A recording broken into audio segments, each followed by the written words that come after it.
Si ignoras lo que ocurrió antes de que nacieras, siempre serás un niño. Cicerón.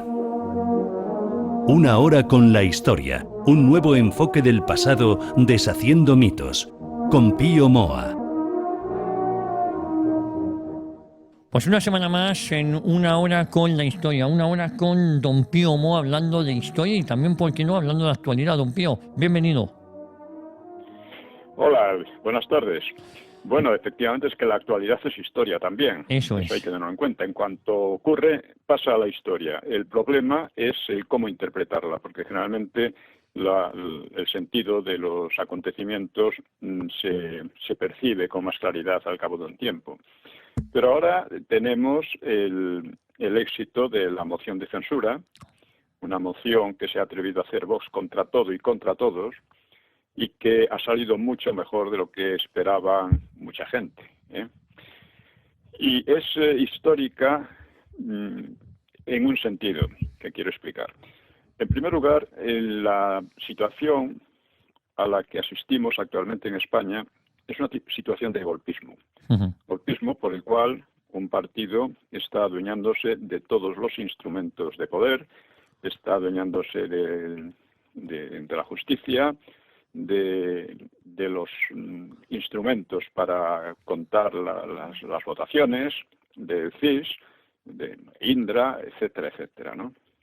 Lo está haciendo de manera sistemática. Y este golpismo no es más que, bueno, eso aparte me refiero de la complicidad con los golpistas catalanes y vascos y en definitiva golpistas, bueno, golpistas de hecho, ¿no?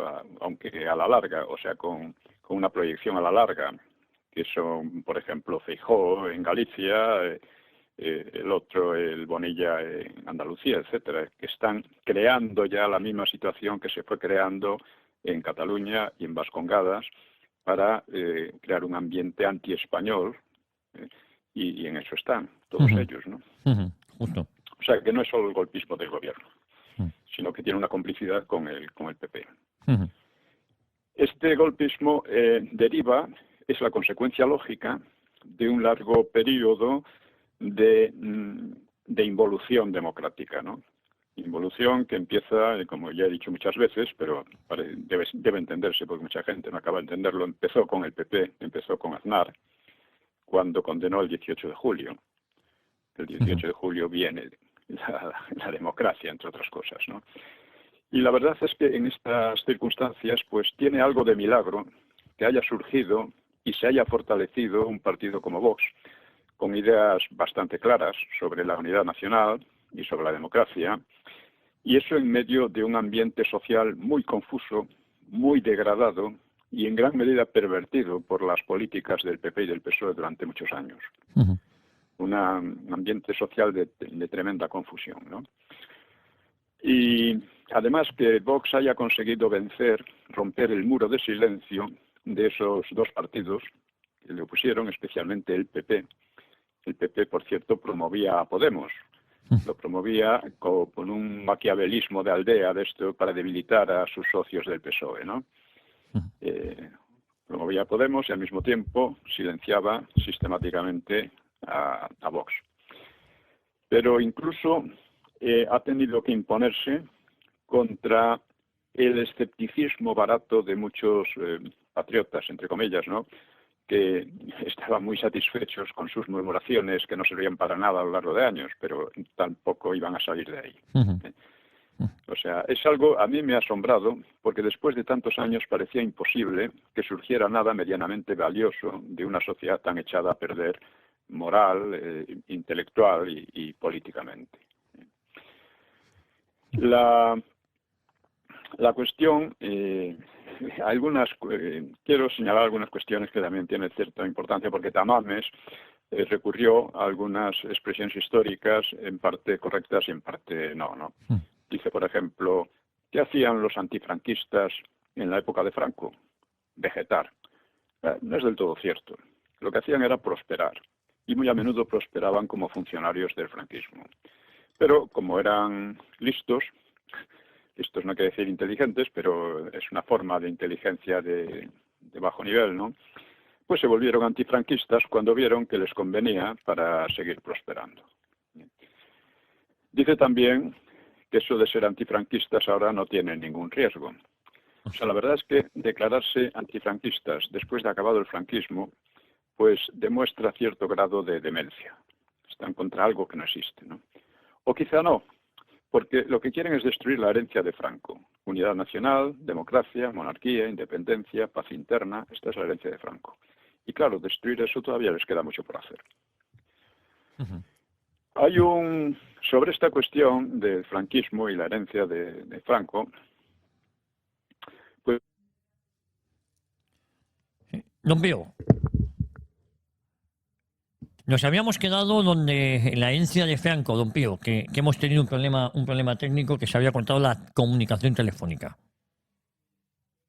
Ya. Sí. No, decía que la herencia de Franco, que en definitiva es la unidad nacional, la democracia, la monarquía, la independencia, la paz interna, todo esto, pues todavía no han podido demolerlo y les queda mucho por hacer, ¿eh? Pero están en ello. Y hablando de esto, de la cuestión de la democracia y el franquismo, pues un historiador de estos que tanto abundan, por desgracia, pues me descubre que no se puede atribuir la democracia al franquismo, porque el franquismo no fue democrático. Eso es cierto. No fue democrático el franquismo, pero mucho menos democrática era todavía la oposición, que fue fundamentalmente comunista o terrorista, ¿no? Y entonces, ¿de dónde viene la democracia? Pues, vamos a ver.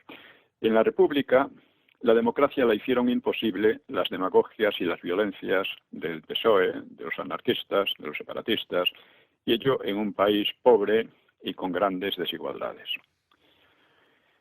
En esas condiciones la democracia no funciona, al contrario, ¿no? El franquismo anuló militar y políticamente al Frente Popular y a sus partidos, cambió de raíz aquella sociedad porque construyó un país próspero e independiente y libre de los viejos odios, sobre todo libre de los viejos odios. La democracia fue posible por primera vez a partir del franquismo, como no podía ser de otro modo. Y ha sido el antifranquismo el que la ha venido socavando, la que ha venido corrompiendo y tratando de resucitar los odios de antaño hasta llegar al golpismo actual. Esto tiene interés también por una razón que también dijo Tamames, Tamames se portó muy bien en conjunto, pero conviene matizar algunas cuestiones. Cuando también había dicho que no había estado en el Partido Comunista para traer las libertades a España. No, mire usted, esto es un cuento que se ha extendido mucho. Estaba en el franquismo para defender en el comunismo para defender la democracia. Mire usted, nadie ignoraba lo que era el marxismo, lo que pretendía el Partido Comunista y lo que había hecho el Partido Comunista. Además tenía delante, pues, en fin, el muro de Berlín, entre otras cosas bastante demostrativas, ¿no? Así que no, vistiéndose de demócratas para vestir su antifranquismo comunista, pues no deja de ser un poco una estafa, ¿no? En cuanto a la situación que se ha creado con la moción de censura, la moción de censura ha tenido tres grandes virtudes. Primero, ha dado protagonismo a Vox, que es el único partido realmente de oposición al golpismo, quiero decir. En segundo lugar, ha puesto ante la mirada y los oídos de millones de españoles la situación grave en que vivimos. O sea, lo que significa el PSOE, el gobierno actual, que es la destrucción realmente de la democracia y también de la unidad de España, ¿no? Y ha puesto de relieve también la complicidad del PP en este vamos a llamarle proyecto destructivo. O sea, la visión de Feijóo comiéndose unos canapés en la embajada de Suecia, mientras en las Cortes se discutían cuestiones cruciales para España, es una de esas imágenes que valen más que 1000 palabras y que 20.000 palabras. Justo. Eso demuestra un poco la posición que está el PP. Y otro aspecto también es que el PP se ha definido también contra Vox, considerando su socio fundamental al PSOE, lo cual es lógico. El PSOE y al PNV y a los separatistas, y haciendo propaganda separatista en sus regiones el propio PP. Así es. Esto, claro, el PP sabe que sus votos no vienen en su mayoría de personas que estén por esa política. Por eso va a tratar de engañarlas, hacerse el radical en un momento u otro, exigir esto, lo otro. O sea, apartar la atención de la gente de las cuestiones realmente básicas, que como digo, se resumen en el golpismo que vivimos como consecuencia de largos años de involución. Yo he pensado que de cara a las elecciones, porque lo que ha hecho la moción de censura es plantear es el comienzo de la campaña electoral, y es muy importante porque cada uno está en su sitio. En su sitio está Vox, en su sitio está el PP, en su sitio está el PSOE. Luego están los demás. Y de cara a las elecciones, pues vendría muy bien unos reportajes televisivos sobre los principales políticos que se presentan a ellas. Lo sugiero, por ejemplo, a 7NN o alguna otra, no sé. Que señalando sus contradicciones, sus relaciones sospechosas, etcétera. Por ejemplo, el doctor, o sea, el Sánchez. Pues su paso por Caja Madrid y las tarjetas Black, su supuesto doctorado, sus relaciones familiares y quizá de espionaje con la prostitución homosexual, que eso ha salido ahora con Villarejo, dice que aquellos burdeles que tenía familiares del doctor. Bueno, esto en un país un poco serio habría anulado por completo la carrera política de alguien, ¿no? Aquí no, un falso doctorado, una relación de este tipo, parece muy bien. Sí. O sea, no pasa nada. O sea, sus continuos embustes, porque ha mentido una y otra vez. Yo vi el otro día una pequeña serie de ellos y era verdaderamente asombroso. Cómo este sujeto es capaz de decir una cosa, hacer la contraria, seguir diciendo otra cosa, hacer la contraria una y otra vez en 40.000 temas, ¿no? Y sin embargo ahí está. Sí. Poner de relieve sus leyes liberticidas, las corrupciones de su partido. Pues, por ejemplo, creo que también a Puigdemont Feijóo le daría mucho juego con un programa de estos. Y se podría hacer de los principales políticos que aspiran a gobernar el país. Y hay una cuestión muy importante, ya que estamos hablando de historia, y son las leyes de memoria histórica y memoria que llaman democrática, o sea, antidemocrática. Estas leyes son lo más peligroso y lo más delictivo que ha hecho este gobierno, porque atentan precisamente contra las bases de la democracia y de la historia de España. Por una parte, significan destruir la legitimidad de la situación actual, o sea, de la herencia de Franco, de la herencia del franquismo. Y porque una vez se va destruyendo esa legitimidad, que es la base de todo, pues se va avanzando en lo que sea, porque al mismo tiempo que ellos destruyen esa legitimidad, ellos se hacen los legítimos. Y con su legitimidad, que dicen democrática, están haciendo lo que están haciendo. Esto no lo ha entendido, por supuesto, el PP, ni lo ha entendido casi nadie. Pero eso no es simplemente una ley totalitaria, una ley que no tienen derecho a imponer bajo ningún concepto, y menos unos semianalfabetos como ellos, ¿no? Imponer a todo el país lo que debe creer sobre su pasado. No solo eso, el problema es que al falsearla, ya digo, destruyen la legitimidad del franquismo, que es a lo que iban, y por lo tanto de las consecuencias del franquismo, de la herencia del franquismo. Esta es la base de todo lo demás. Y no lo ha visto casi nadie. Está muy bien que Vox se oponga, pero porque es además el único que se opone a estas leyes. Está muy bien que se oponga, pero tiene que oponerse de una manera más radical, exponiendo a todo el mundo lo que significa. Es la legalización impuesta, totalitaria, de la falsificación de la historia, que es contra lo que estamos luchando en este programa. En fin, unas condiciones un poco precarias, económicas y demás, pero en fin, estamos en ello y seguimos en ello. Luego hay otro aspecto, como decíamos, lo que importa es no solo criticar lo que hacen, sino oponer una alternativa. Una alternativa que yo he resumido en 3 puntos: una España unida, democrática e independiente. En cierto modo van a decir algunos que es un poco otra visión de la España una, grande y libre. Era precisamente es un lema extraordinariamente bueno, una grande y libre, que se puede decir ahora con alguna otra expresión, pero es eso, ¿no? Y en el blog estoy desarrollando estas ideas sobre la unidad nacional. Voy a leer un pequeño comentario. Ya en el programa pasado leí algunos sobre la cuestión de los separatismos y la democracia. Los separatismos son antidemocráticos en España, no porque lo sean en principio. Como digo, una comarca puede querer separarse y puede ser que la mayoría, que consigan la mayoría y hacerse con un Estado. Es muy difícil, ¿no? Pero en abstracto podría ser así, pero en concreto no, porque la unidad de España viene de lejos, ¿eh? O sea, la unidad de España como nación proviene de Leovigildo y de su hijo Recaredo. Casi siempre se dice Recaredo, no. Políticamente vino de Leovigildo. Recaredo la completó con la unificación religiosa, pero la gran idea la tuvo Leovigildo. Y no hay que olvidar que su hijo Hermenegildo estuvo a punto de destruir esa idea, en nombre de la Iglesia, en nombre del catolicismo. Y estas cosas me interesa recordarlas, porque aquí hay mucha idea de identificar catolicismo o Iglesia y España. No es así. Catolicismo es universal, no es solo español.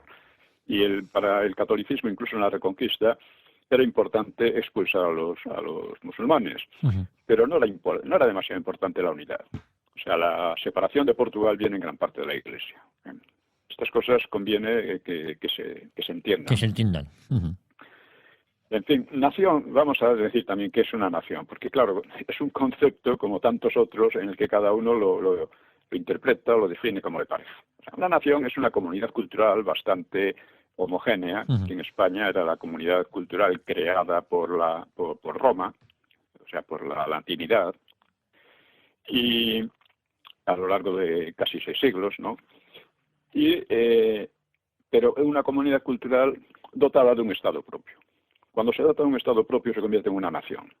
O sea, esta es la manera más simple y más elemental y más clara de definir una nación. Una comunidad cultural con un Estado propio.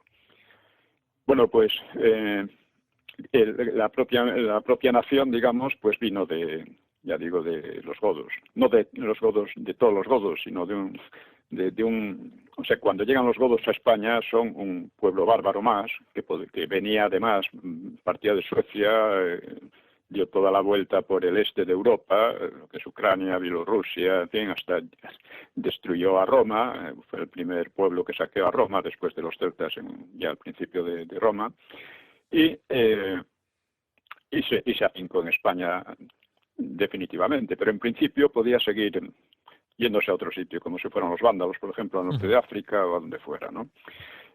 Pero con Leovigildo se crea la idea de una unidad nacional, una unidad de España, que además supera los problemas que había antes de separación, prohibición de matrimonios entre godos y latinos, y hispanos, ¿no? Una prohibición que venía de Roma, no venía de los godos propiamente. Y se crean leyes generales para todos, en fin, es otra cuestión. Y entonces, como digo, surge la nación española. Sí. ¿Y qué fue lo que hizo la Reconquista? Pues lo que hizo fue recomponer España.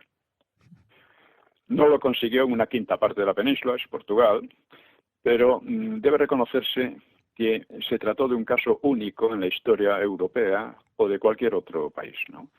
O sea, un país que había sido negado por la invasión islámica, que su Estado, su religión, su lengua, su derecho y sus costumbres, que son sustituidos por otros, y que sin embargo lo recupera todo en un largo proceso, partiendo de unas mínimas bases rebeldes, ¿no?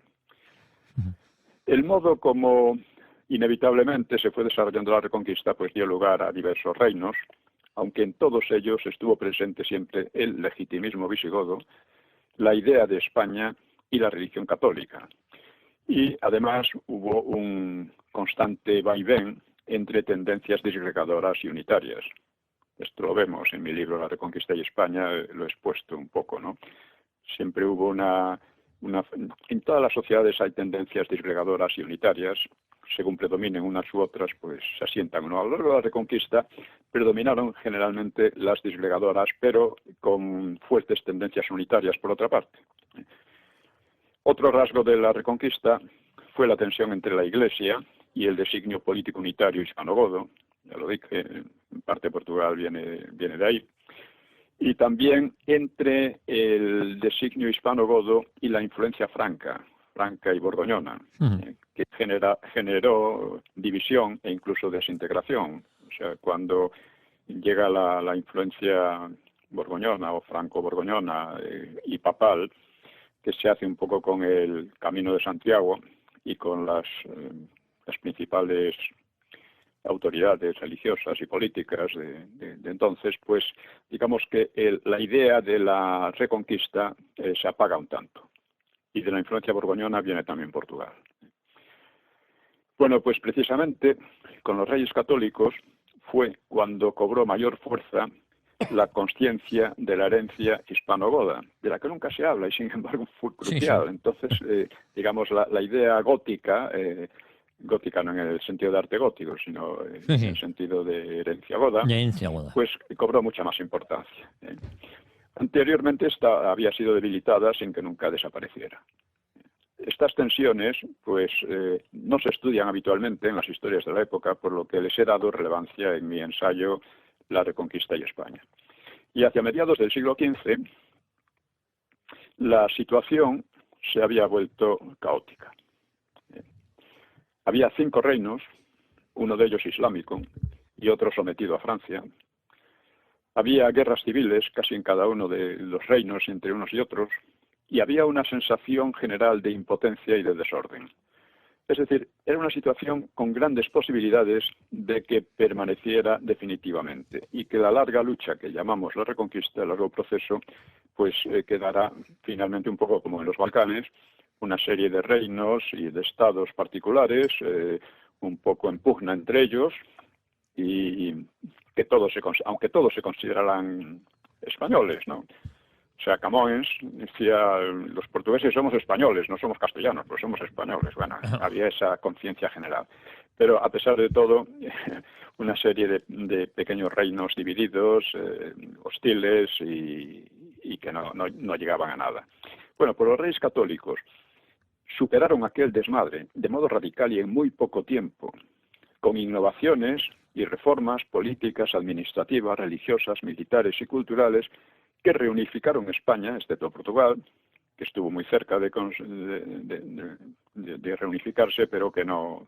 Luego Felipe II lo consiguió, pero ya, o sea, no fue definitivo ni mucho menos, ¿no? Uh-huh. Y estas reformas dieron a España la hegemonía en Europa, le permitieron explorar y descubrir el mundo, evangelizar gran parte de América y dar origen a la era europea, y salvar a Europa del empuje otomano y al catolicismo de la Revolución Protestante. Esta es la obra de los reyes católicos y de los Austrias mayores.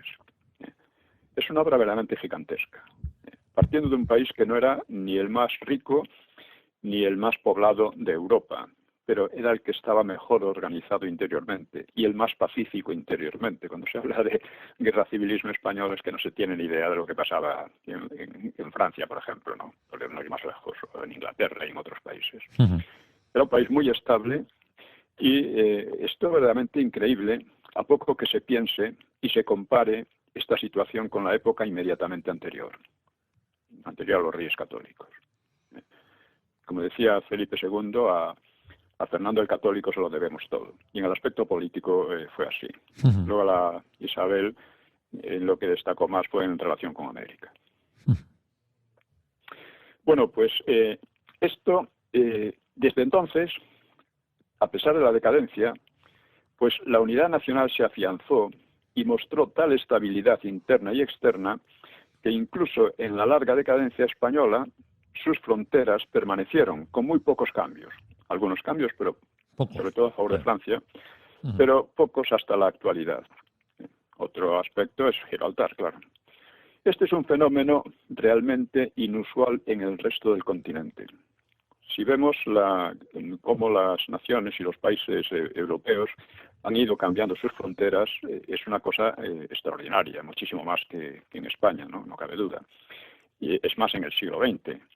Piense, por ejemplo, el designio inglés de crear un Reino Unido bajo hegemonía inglesa, vamos, prácticamente anglicizado, ¿no? Y colonizado en parte, pues, culturalmente, pues en el pleno siglo XX se vino abajo una parte muy sustancial del Reino Unido, que es Irlanda.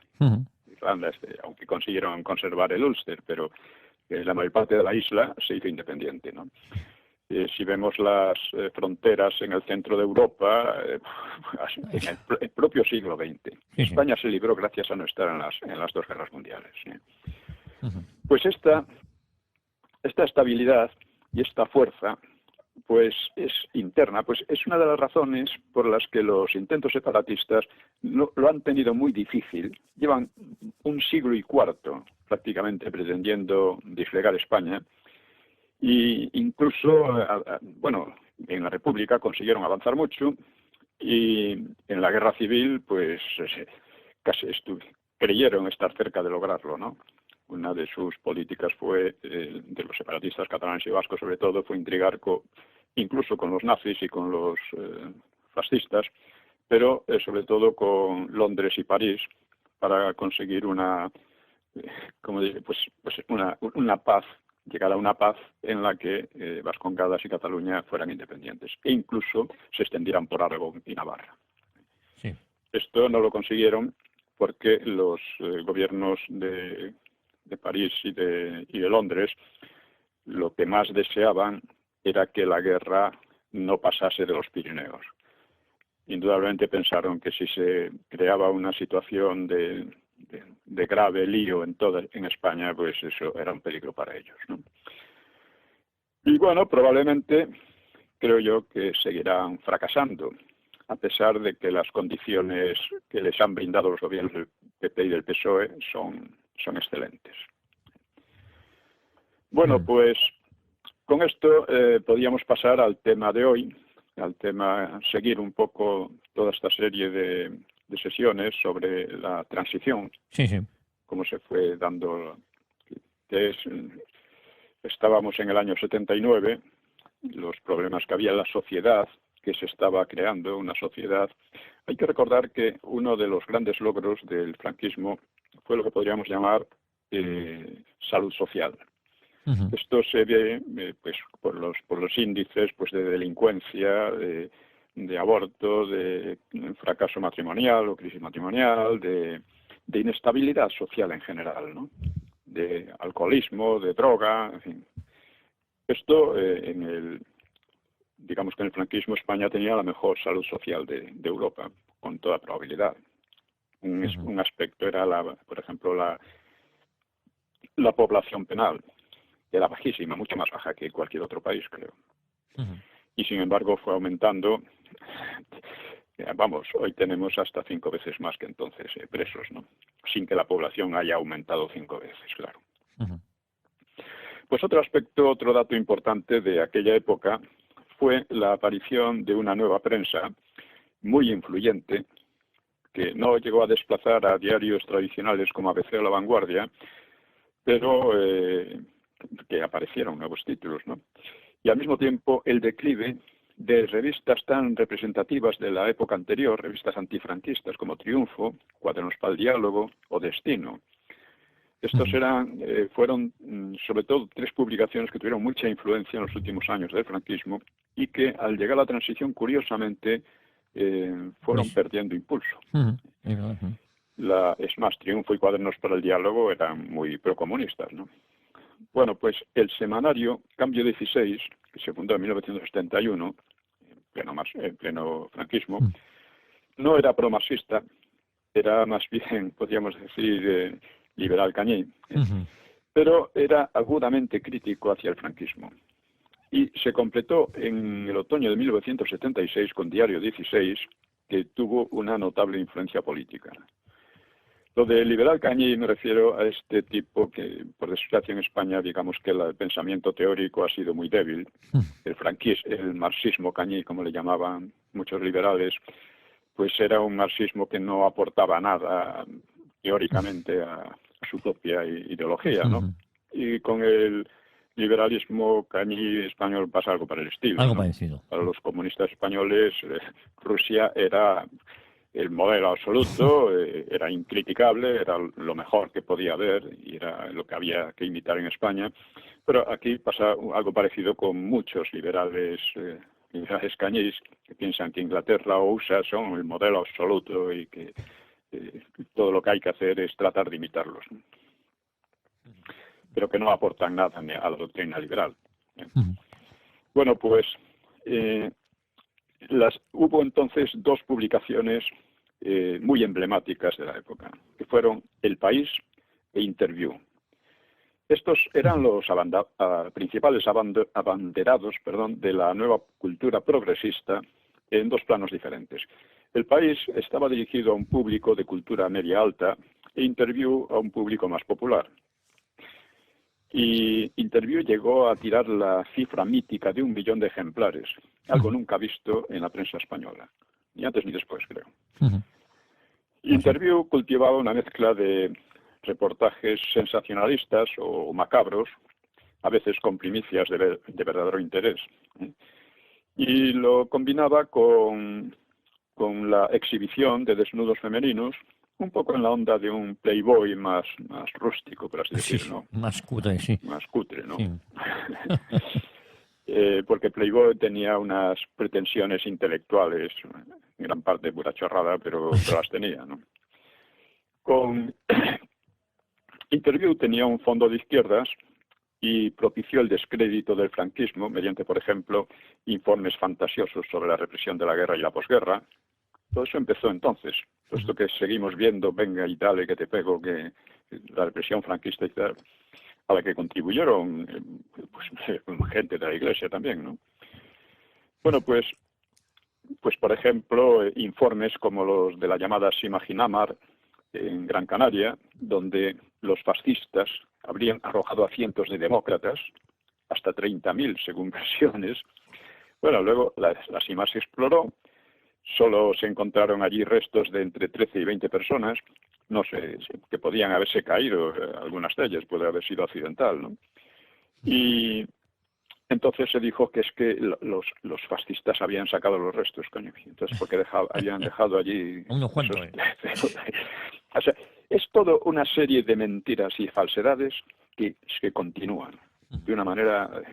Otra cima célebre en los anales de la propaganda de izquierda fue el Pozo Fortuna o Pozo Funeres en Asturias, que también estaba repleto de antifascistas o demócratas que allí eran arrojados y que lo han convertido en Asturias, lo convirtieron hace unos años, en un objeto de verdaderas peregrinaciones.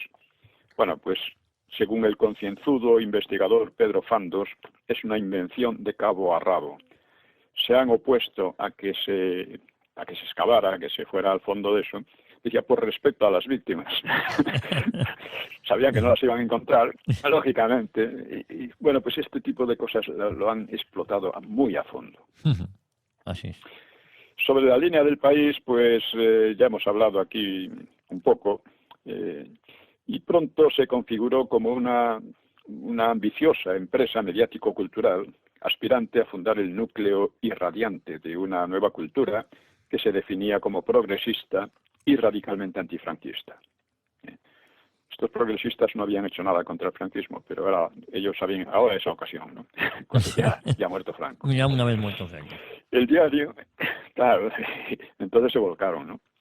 Bueno, pues el diario alcanzó una buena calidad técnica y un estilo informativo aparentemente ponderado, que era en parte imitado de la prensa progre inglesa y sobre todo useña, ¿no? Sí. Tipo New York Times, New York Times. en España, ¿no?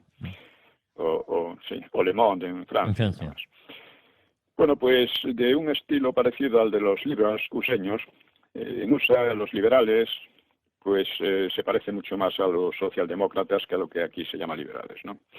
Pues se mostraba comprensivo hacia los movimientos radicales o o revolucionarios extranjeros, desde el integrismo iraní o el sandinismo hasta Sendero Luminoso.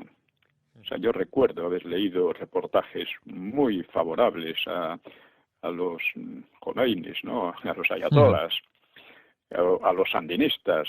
Y esto es una cosa típica, que ha sido típica también en USA, en Inglaterra y tal, de la prensa esta que se considera liberal y progresista, de apoyar los movimientos más brutales, como Sendero Luminoso, los movimientos más sanguinarios, ¿no? Sanguinarios, ¿no? Y totalitarios, ¿no? Naturalmente, esto no lo iban a admitir en su propio país. Ellos no pensaban que en Inglaterra cosas de esas ni lo deseaban, o aquí en España mismo, ¿no? Pero, por ejemplo, propugnaban lo que llamaban la solución política para el terrorismo de la ETA. Y, por supuesto, el terrorismo de la ETA daban una imagen complaciente. Bueno, la solución política significaba que el asesinato profesional, porque era un asesinato profesional en la medida de la ETA, pues era un modo de hacer política, era admitirlo como tal. Y esto esto solo cambió con Aznar. Oye, hay que reconocer que Aznar tuvo un gran acierto en esto, porque aplicó la ley, el Estado de Derecho a la ETA y casi la desmanteló. Por desgracia, Zapatero la rescató después, ¿no? Como la ETA tenía dos aspectos, el que llamaban militar, que era el asesinato, y el político, que era Eric Batasuna, y vamos, todo un conglomerado de grupos en torno que explotaban políticamente los asesinatos de la ETA, y este fue lo que rescató Zapatero, porque claro, había la parte, digamos, militar, pues había quedado desmantelada prácticamente. En este sentido, el país recogió bastante de la herencia de la revista Triunfo, aunque le dio una orientación. Pero continuamos, nos habíamos quedado justo en la herencia de la revista Triunfo. Sí, aunque le daba una orientación más socialdemócrata, porque la revista Triunfo era muy procomunista, ¿no? Y de hecho el país se convirtió en un pero sí oficioso del PSOE, y intentó dejar semioculta la corrupción del Partido Socialista, que ya entonces era una corrupción rampante, ¿no? Asomando. Y además, se atrevió a motejar de sindicato del crimen a los periodistas y a la prensa democrática que sacaban a la luz la corrupción del PSOE. Esto era el país. Lo irónico es que tanto los dueños de la empresa del país, que se llama la empresa Prisa, de Jesús Polanco se llamaba, pues tanto eso como los dueños de Interview, que era una empresa llamada Z, de Antonio Asensio, pues todos ellos eran claramente de derecha. Y en el primer caso, o sea, en el caso del país, procedían directamente del franquismo. El encumbrado director del diario, Juan Luis Cebrián, su padre era falangista y había dirigido el órgano de Falange, que se llamaba Arriba, pues había prosperado en la prensa del régimen, me refiero a Cebrián, en el diario Pueblo, que era el diario de los sindicatos verticales, y en el diario Informaciones. Y como director de los informativos de la televisión oficial en 1974 bajo el gobierno de Arias. Esto era Juan Luis Cebrián, que es tan significativo como puede ser Viñas y tantos más que estaban prosperando en el franquismo y luego se descubrieron antifranquistas y siguieron prosperando. Es un poco rebatiendo lo que venía a decir Tamames, ¿no? Bueno, pues, a su vez, el propietario del grupo, que era Jesús Polanco, que le gustaba ponerse de Polanco, para hacerse más noble, ¿no? Pues este había iniciado su fortuna en estrecha relación con el Ministerio Franquista de Educación, valiéndose, según informaban los críticos, de información privilegiada. Sabía un poco le decía un poco los programas que iba a haber al año siguiente y él preparaba enseguida los textos, ¿no? De manera... Claro. En fin. A través del editorial tanto Santillana. Polanco como Cebrián... Sí, eso es. Tanto Polanco como Cebrián se habían nutrido a las ubres de la administración franquista. Pese a lo cual, pues se volvieron oportunamente izquierdistas y con una mezcla de audacia y de fortuna, pues se erigieron en dispensadores de títulos de la democracia. O sea, si ellos no te llamaban demócrata, ya no eras demócrata. Y eso, aquello era como un título nobiliario, ¿no? Se puede decir. El país surgió en parte del designio de Fraga Iribarne. Fraga quería crear un gran portavoz de la red. Sí. Y Cebrián le hizo creer que se ponía a su servicio. Con esto consiguió ser nombrado director y luego le dio al periódico un giro completamente distinto del planeado, incluso abiertamente contra Fraga. Estas cosas ocurren constantemente en la política, ¿verdad? Sí. Es curioso. Bueno, pues en la cultura, la verdad es que ni el país ni ningún otro intento de foco intelectual pues llegó muy alto, no es que fueran gran cosa, ¿no? Aunque tampoco se puede decir que fueran nulos, ¿no? España conserva una tradición cultural importante, pero las expectativas de remozarla pues no se cumplieron. Ellos estaban siempre atacando el ideal cultural del franquismo, según ellos, pero ese ideal, suponiendo que fuera verdad, ellos no lo mejoraron, simplemente le dieron otro carácter. Yo creo que además fue muy inferior, ¿no? Se contaba, por ejemplo, que muchos escritores guardaban obras maestras en sus cajones que no habían podido ser publicadas debido a la censura franquista. Pero cuando el franquismo se acabó, las obras no aparecieron. Los principales escritores siguieron siendo los de la etapa de Franco, es decir, Cela, Delibes, Buero, Laín, Torrente, etcétera, sin que llegaran a encontrar relevo de la misma altura, fuera mucha o poca. El nivel de la literatura, el pensamiento, el ensayo, la música, el cine o la historiografía realmente descendieron de modo catastrófico. Y pronto lo políticamente correcto, la llamada corrección política, pues ahogó el sentido crítico e impuso unas convenciones triviales o falsificaciones groseras que han tratado al final de implantarse totalitariamente por medio de estas leyes de memoria, ¿no? Mientras que la alta cultura tendía a satelizarse, incluso en el idioma, al fuerte impulso anglosajón, que va desplazando la lengua española de territorios de la creatividad cultural. Este es otro tema que vengo tratando en el blog y también en libros, de cómo el empuje de la cultura oseña, que es enorme, pues está satelizando, en cierto modo, esterilizando la propia cultura española. Lo digo porque, claro, ninguna cultura es absolutamente separada de los demás. Se empobrecería, ¿no?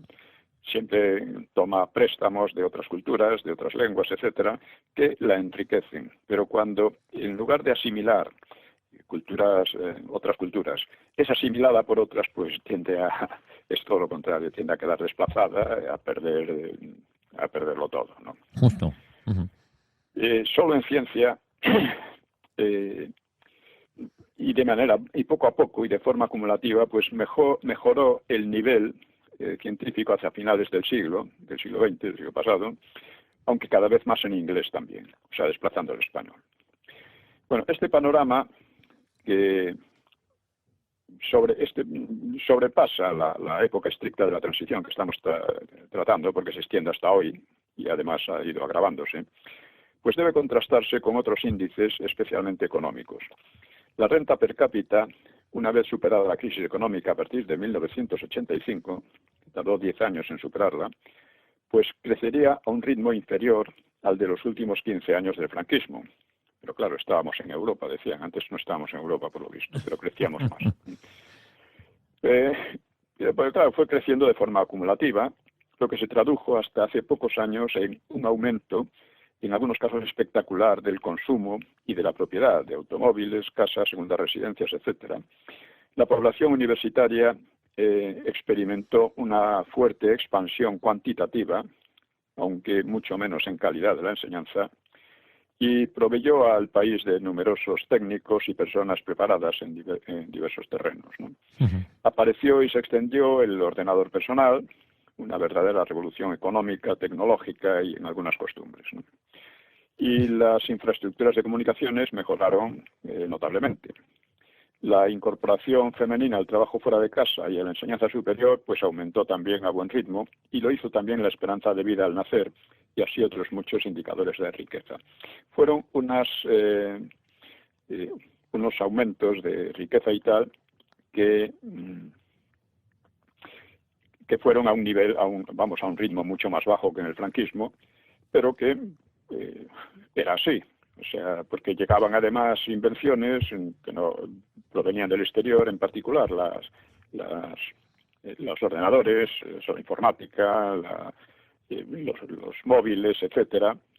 Esto ya más adelante, pero ha sido una cosa, en cierto modo, acumulativa, pero que está trayendo también otro tipo de problemas. Y cabe señalar una diferencia esencial entre estas dos series de datos, ¿no? Los negativos, referidos a la salud social y la cultura, que han supuesto un atraso, pues han supuesto una verdadera ruptura con el franquismo en cuanto a normas y valores morales. Por el contrario, los positivos, referidos al consumo, propiedad, infraestructuras, renta per cápita, etcétera, proceden directamente de la base económica y social creada por el franquismo. Capa empresarial, capa técnica, de trabajadores especializados, apertura a los mercados exteriores, etcétera. Esto viene del franquismo. Aún así, el nivel de convergencia de España con la media de los países ricos de Europa, que llegó a alcanzar casi el 80% el año del fallecimiento de Franco, pues no volvió a recuperarse hasta finales de siglo, y con una economía mucha menos sana. Por ejemplo, los presupuestos en los últimos años del franquismo se liquidaron con superávit, mientras que el déficit llegaría en 1993 al 7,5% del PIB, y la deuda pública pasó en los mismos años del 12,8% del PIB al 70%. Actualmente está en el 130% aproximadamente. Sí, sí, una barbaridad. Y, es decir, en 20 años la deuda nominal se multiplicó por 37. Estamos hablando de finales de siglo, no de la actualidad. Es decir, que digamos que el hecho de que España no se haya hundido económicamente se debe a la base creada en el franquismo, aunque luego se ha desarrollado de otras muchas formas, ¿no? Bueno, pues podemos pasar a un tema que es muy interesante, y es el de los destinos políticos de los autores de la transición. De Torcuato, de Fraga, de Suárez, de Felipe González, Carrillo y Juan Carlos. Vamos a dedicarle un par de sesiones, creo yo, a todo esto. Y en fin, aunque sea de manera escueta, vamos a tratarlo, porque es también muy interesante. No se puede decir que ninguno de ellos haya tenido un destino brillante. Fraga Iribarne era en 1976 probablemente el político más preparado y más brillante, pero su estrella se apagó. Él era falangista, creo. Su estrella se apagó un tanto una vez que el rey y Torcuato lo descartaron para dirigir la transición. Consiguió, con grandes esfuerzos, fundar Alianza Popular y luego superar la crisis del partido, soportando la actuación indisciplinada de personajes poco representativos y por los que había apostado, como Areiza o Senillosa. Recordemos que Areiza era también otro de los personajes a los que consideraban los mejores promotores de la transición, cosa que Areiza no era de ninguna manera. Fraga era la verdadera y casi única fuerza que tiraba del carro de Alianza Popular, y nunca tuvo buen ojo para elegir a sus colaboradores. Después de pagar el error de su apuesta centrista, en 1979 afrontó con entereza una quiebra de su partido que pudo acabar desintegrándose. Recordemos que él trató de imitar a UCD, pero ya está ahí UCD para ser centrista a su manera, ¿no? Y eso llevó a su propio partido a una crisis muy fuerte. Siempre había estado dispuesto a la alianza con UCD de Suárez. Había estado dispuesto a ceder a Suárez y a la UCD el primer plano si ello ayudaba a consolidar a la derecha frente al PSOE. Pero finalmente optó por marchar solo ante la negativa de Leopoldo Calvo Sotelo a formar una coalición. Veamos lo que está ocurriendo actualmente. Hay en Vox muchos que dicen prácticamente lo mismo. Supeditarse al PP, decían, pues, le hemos propuesto al PP que haga la moción de censura, que la apoyaríamos en todo caso. Eso era un error. Pero bueno, al final ha sido un acierto, porque el propio PP ha dicho que no. Y una cosa muy parecida ocurrió con Fraga y con Suárez en aquella época. Y en 1982 ganó el premio a su constancia, podemos decir, cuando la UCD se hundió y Leopoldo Calvo Sotelo se hundió con la UCD. Este Calvo Sotelo fue primero el que nos metió en la OTAN, así por las buenas, aunque eso no se consolidó, eso lo consolidó luego Felipe González. Felipe González. Era también el que decía abiertamente que iba a abrir la verja de Gibraltar, que abrió Felipe González. Abrir la verja significaba convertir a Gibraltar en un emporio económico y corruptor sobre toda la zona, ¿no? Sobre todo el país, en definitiva. ¿Qué es lo que ha sucedido? Es lo que ha sucedido. Nos quedan 5 minutos, don Pío. Muy bien. Pues el CDS, luego Suárez fundó el CDS, al que perteneció también Tamames, pero no consiguió atraer a los electores, mientras que a Alianza Popular afluyó gran parte del sufragio derechista que antes había usufructuado Suárez, porque saltó de 1 millón a más de 5,5 millones de votos, Alianza Popular, superando los del PSOE de 1979, y que fue el mayor avance. Esto importa verlo porque es una lección para la actualidad. Muestra el peligro en que estamos de unos éxitos que pueden naufragar, llegar a nada, ¿no? Fraga tuvo entonces buenas razones para felicitarse, pero no fue un éxito decisivo, pues que no alcanzaba los 6,3 millones de UCD de 1979 y quedaba a una gran distancia de los 10,1 millón obtenidos por el PSOE en 1982. En las anteriores elecciones, la derecha, o sea, UCD más AP, había obtenido 7,3 millones y en 1982 habían pasado a 7,6, entre AP, UCD y CDS. Así, pues, después de la reforma, a Fraga se le presentaba el dilema o bien de consolidar una opción clara de derechas, o bien de buscar los votos hacia la izquierda. Y optó por buscar los votos hacia la izquierda. Y cosechó el gran descalabro de 1979, imitando a Suárez. No obstante, continuó en la misma postura y su relativo éxito de 1982, relativo éxito en relación a la derecha, pero un fracaso en relación a los votos del PSOE, ¿no? El PSOE. Pues se debió, ante todo, al hundimiento de la UCD, que dejó a la derecha sociológica sin otra alternativa que AP. Y Suárez había colaborado con la izquierda a colgar a Fraga el San Benito de franquista. Esto es increíble, ¿no? Pero fue así. Y Fraga había intentado sacudírselo para disputarle el terreno del centro, tal como Suárez pensaba vanamente disputar el de la izquierda al PSOE.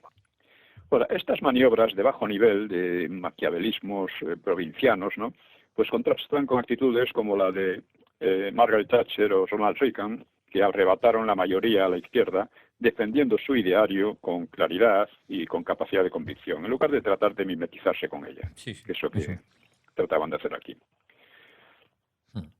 En los siguientes comicios de 1986, pues Fraga vio un poco disminuidos sus votos, aunque el PSOE perdía 1,2 millones, mientras que el nuevo partido de Suárez, el CDS, pareció remontar su desastre del 82, triplicando los suyos hasta 1,8 millones, con lo que la derecha quedaba a 7,1 millones. Parecía ser imposible salir de esas cifras, ¿no? Se dijo entonces que Fraga tenía un techo electoral insalvable de en torno a 5 millones de votos. Lo mismo podía haberse dicho del PSOE por las dos elecciones anteriores, porque estaba en una situación parecida, pero de repente le favorecieron las circunstancias, ¿no? Y esa impresión, sumada al mal resultado de unas elecciones vascas, le llevó a ceder su puesto en Alianza Popular a Fraga, a dimitir, en cierto modo, de la Secretaría General, de la Nacional, presidencia. pues a otros políticos que de menor enjundia. Fue eurodiputado y su partido se refundó en 1989 como Partido Popular, encabezado desde 1990 por José María Aznar, que fue un líder, pues, digamos, más sólido. Luego Fraga se retiró a Galicia y creo que ya se terminó el tiempo, ¿no? Sí, nos quedan 1 minuto y medio. Don Pío, si quiere acabamos con Fraga. Bueno, pues sí, venga, pues se retiró a Galicia y en 1990 ganó por mayoría absoluta. Gobernó allí hasta 2005, un año en que volvió a imponerse la izquierda aliada con los nacionalistas, cuando Fraga tenía ya 83 años, y su gestión gallega fue en balance, bueno, positiva, por lo menos comparativamente, al menos comparada con los gobiernos de izquierda, pero con muchos puntos negros, ¿no? Hijos de su servidumbre a caciquismos locales, la política es muy caciquil en Galicia. Sí, sí. Y igual que pasaba con los partidos de izquierda, ¿no? Y también a incoherencias políticas que alimentaban a los nacionalistas. Dedicó un esfuerzo no muy legal a las relaciones exteriores hasta conseguir el voto de los emigrantes y expresó curiosas simpatías por Fidel Castro. Sí. El franquismo también lo había hecho, pero por razones de hispanismo, ¿no?, frente al embargo useño. Pero a la altura de los años 90 esa postura era anacrónica, ¿no? Su conducta hacia el nacionalismo pues tuvo semejante con la de Suárez hacia la izquierda, y el fruto fue en los dos casos igual: desánimo por parte de su electorado natural, que él daba por garantizado, y avance de sus adversarios y de la demagogia antiespañola inspirada en la de las vascongadas. O sea, en resumen, Fraga fue un político sobresaliente en la primera época de la transición, y precisamente el ser sobresaliente le valió el quedar relegado y contemplar cómo sus esfuerzos y sus avances en la reforma abonaban el campo a otros. Era muy activo, como si temiera desperdiciar un minuto, un carácter manifiesto también en su modo algo atropellado de hablar, y pese a sus aires resolutivos, incluso impositivos, pues tenía un fondo sentimental que se manifiesta bien en sus diarios, y cierto realismo de bajo nivel que le llevaban pocas veces a políticas pues inconsistentes, ¿no? En contraste con, ya digo, con Reagan o Thatcher, ¿no? Pese a que la opinión mayoritaria tenía muy poco de antifranquista, la agresividad de la izquierda y la interesada inhibición de Suárez fueron convirtiendo el adjetivo en descalificación radical. Ser franquistas era una descalificación. Y él fue su mayor víctima. Y todavía hoy suelen recordarle haber firmado la sentencia de muerte de Julián Grimau, que era un héroe de la izquierda harto dudoso, era un chequista, ¿no?, un torturador, ¿no? Y durante la guerra pues había perseguido tanto a las derechas como a las izquierdas que iban desafectas a los comunistas, ¿no? Y por lo demás no firmó ninguna sentencia. Las sentencias las firmaban los jueces y el gobierno daba al enterado, o bien Franco las conmutaba. Se trata de una de las miles de leyendas creadas por el antifranquismo militante, de las que no supieron defenderse bien sus contrarios, en este caso Fraga.